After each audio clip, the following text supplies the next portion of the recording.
At அனுப்பட்டி. எனக்கு இந்த படம் ரொம்ப பிடிச்சிருந்துச்சு. இந்த படம் முழுக்க முழுக்க வந்து குடும்பமாக எல்லாருமே வந்து பார்க்குற மாதிரி, சின்ன பசங்களுக்கு ரொம்ப பிடிக்கிற மாதிரி அப்படிதான் இருந்துச்சு. படத்தில் வந்து ஆட்டுக்குட்டியை வச்சு ஒரு யாருமே இது வரைக்கும் பண்ணலை, புதுசாக பண்ணியிருக்காங்க. படம் படம் ரொம்ப நல்லா இருந்துச்சு, செம்மையாக இருந்துச்சு. எனக்கு ரொம்ப பிடிச்சிருந்தது லாஸ்ட் சீனு. எனக்கு அந்த ஆடு தான் பிடிச்சிருந்தது. என்ன சொல்றாங்க? ஆட்டுக்குட்டி தேடி போறாங்க, என்ன சொல்றாங்க? ஆட்டுக்காக உயிரே கொடுக்கு தயங்குறாங்க. ஆடுக்காக உயிரே கொடுக்கும். அந்த முன்ன மாதிரி குட்டி பசங்க தானே நடிச்சிருக்காங்க. எப்படி பண்ணிருக்காங்க? நல்லா நடிச்சிருக்காங்க. நல்லா நடிச்சிருக்காங்க. நல்லா இருந்ததுங்களா? இருக்கு, ரொம்ப பிரமாதமாக இருக்குது, நல்லா வந்திருக்கு. குழந்தைங்களுக்கான படம் அது. கார்த்திக் ராஜா சாரோட மியூசிக் வந்து ஆர்ஆர் வந்து பக்கபலமாக இருக்குது. படத்தை அதுதான் இன்னும் தூக்கி நிறுத்திருக்குன்னு சொல்லணும். மக்கள் ஆதரவு வரணும். குழந்தைங்களுக்கு ரொம்ப ரொம்ப பிடிக்கும். இந்த படத்தை பார்த்துட்டு குழந்தைங்கள்லாம் வந்து ஆட்டுக்குட்டி செல்லமாக வளர்க்கணும்னு நினைப்பாங்க. அந்த மாதிரியான பிற உயிரையும் தன் உயிராக நினைக்கணும் அப்படிங்கிறது. ஸ்லோவாலாம் இல்லை, அது வாழ்ந்துருக்காங்க வாழ்வியல். அது கதையோட ஒண்டி போயிடும் நம்ம. அதாவது நம்ம அப்படி தோணாது, இது ஆட்டுக்குட்டி அவங்களுக்கு கிடைக்குமா கிடைக்காதா, இல்லை கறி ஆகிடுமா அப்படிங்கிற ஒரு பதட்டம் இருக்குது. கிடைச்சா நல்லா இருக்குமே அப்படிங்கிற ஒரு எண்ணம் தோணும் போது நமக்கு கதையை விட்டு வெளியில் வர முடியாது. நல்லா இருக்குது படம், நல்லா பண்ணியிருக்காங்க. குழந்தைங்க நல்லா நடிச்சிருக்காங்க. மியூசிக் நல்லா இருக்குது, அந்த சாங்கு நல்லா இருக்குது. புச்சி புச்சி படம் வந்து ஃபேமிலியோடு எல்லோரும் பார்க்கலாம். அதில் எந்த இதுவும் இல்லை, நல்லா இருக்கு. அதான் இதை வந்து வெளிநாட்டு நாய் ரகங்களெல்லாம் செல்லமாக வளர்க்குறாங்க இல்லைங்களா, அந்த மாதிரி இது வந்து ஒரு ஆட்டுக்குட்டியாக செல்லமாக வளர்க்குறாங்க. அவ்வளோதான். செல்லமானா அந்த குழந்தைங்க வளர்க்குது. அது எல்லாமே வந்து ஒரு உணவுப் பொருளாக பார்க்குறாங்க. மற்ற இதெல்லாம் இது ஒரு உயிராக பார்க்கணும் அப்படின்னு சொல்லி கதை அதை தான் சொல்லுது. பிற உயிரையும் தன் உயிராக நினைக்கணும் அப்படிங்கிறது தான் இது கான்செப்ட். இதை பார்த்ததுக்கப்புறம் நிறைய பேருக்கு வந்து மட்டன் அசைவம் சாப்பிட்றது தோணலாம், இல்லை சாப்பிட்லாமா வேணாம். இது படத்துலேயே அந்த காட்சியை தான் வச்சுருக்காங்க. ஒரு நாய்க்குட்டி காணாமல் போயிடும், அதை கண்டுபிடிச்சி தேடுவாங்க, ஆனால் கிடச்சிரும்.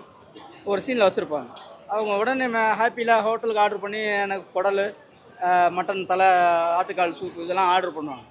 இப்போ அந்த டைமில் இந்த பசங்க போய்ட்டு எங்கள் ஆட்டுக்குட்டியை காணும் இன்னும் ஒரு சீட் நோட்டீஸ் கொடுத்து தேடுவாங்க. அப்போது அவங்க வந்து நீங்கள் உங்கள் உயிர் காணாமல் போச்சு சந்தோஷப்பட்டீங்களா, அது மாதிரி தானே இதுவும் ஒரு உயிர், இது காணாமல் போச்சு இல்லை, இது நீங்கள் எதாவது கொடுத்து உதவுங்க அப்படிங்கிற ஒரு சீன் நல்லா டச்சிங்காக இருக்குது. படத்தில் வந்து ஆட்டுக்குட்டியை வச்சு ஒரு யாருமே இது வரைக்கும் பண்ணலை, புதுசாக பண்ணியிருக்காங்க.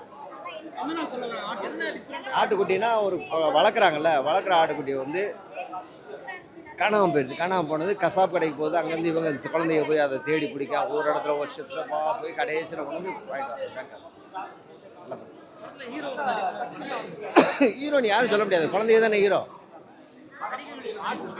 வேற யாரும் அங்கே ஹீரோ இருக்கா? குழந்தை, அந்த சின்ன குழந்தை தான் ஹீரோயின். அந்த குழந்தைக்கு தானே படமே. நல்லா பண்ணிடுறாங்க, குழந்தை நல்லா பண்ணி. கதை நல்லா இருக்கு, எல்லாருமே பார்க்கலாம். ஒரு ஆடை பேஸ் பற்றின கதை. அந்த பசங்களுக்கு அந்த ஆடை ரொம்ப பிடிக்கும். அவங்க அப்பா கிட்ட காசு இல்லைன்னு சொல்லி குடிக்கிறதுக்கு ஆடை விற்றுருவார் வெளியே. அந்த ஆடு வந்து திருப்பி ஒரு பாய் கிட்ட கை மாறிடும். அந்த பாய் என்ன பண்ணுவார், அவங்களோட ஒய்ஃப் ப்ரெக்னென்சியாக இருக்கும்போது காசு இல்லைன்னு சொல்லி திருப்பி கை மாற்றிடுவாங்க. அந்த பசங்களும் ஒவ்வொரு இடமா சேஞ்ச் பண்ணி போய்கிட்டே இருப்பாங்க. படம் ரொம்ப நல்லாயிருக்கும், குடும்பத்தோடு பார்க்கலாம். சின்ன பசங்க ரொம்ப பிடிக்கும் இந்த படத்துலையா. அதான் ஒரு ஆடுக்காக அந்த ஒரு பையன் அந்த நிமிஷத்தில் ஆடை வெட்டும்போது குறுக்கால போயிட்டு அந்த ஆடை காப்பாற்றுவான். படம் ரொம்ப நல்லா இருந்துச்சு, செம்மையாக இருந்துச்சு. எனக்கு ரொம்ப பிடிச்சிருந்தது லாஸ்ட் சீனு. நாங்கள் அதுக்கப்புறம் அந்த படம் வந்து வேறு லெவலில் இருந்துச்சு. வீக்கில் நாங்கள் இனிமேல் பார்ப்போம், என் ஃப்ரெண்ட்ஸுக்கிட்டலாம் காமிப்போம் நாங்கள்.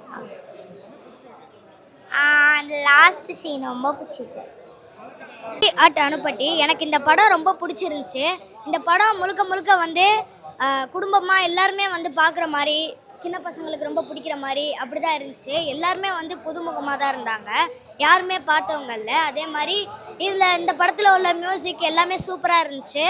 அதே மாதிரி ரொம்ப இன்ட்ரெஸ்ட்டாக இருந்துச்சு. லாஸ்ட் வரைக்கும் ஃபுல்லாக என்ன அந்த ஆடு கிடைக்குமா கிடைக்காதா, என்ன பண்ணுவாங்க அவங்க அப்படின்ற ஒரு விறுவிறுப்பு இருந்துகிட்டே இருந்துச்சு. எனக்கு வந்து அந்த படத்தில் பிடிச்சதே வந்து அந்த சின்ன பசங்க கேரக்டர் இருந்துச்சு, அதான் எனக்கு ரொம்ப பிடிக்கும்.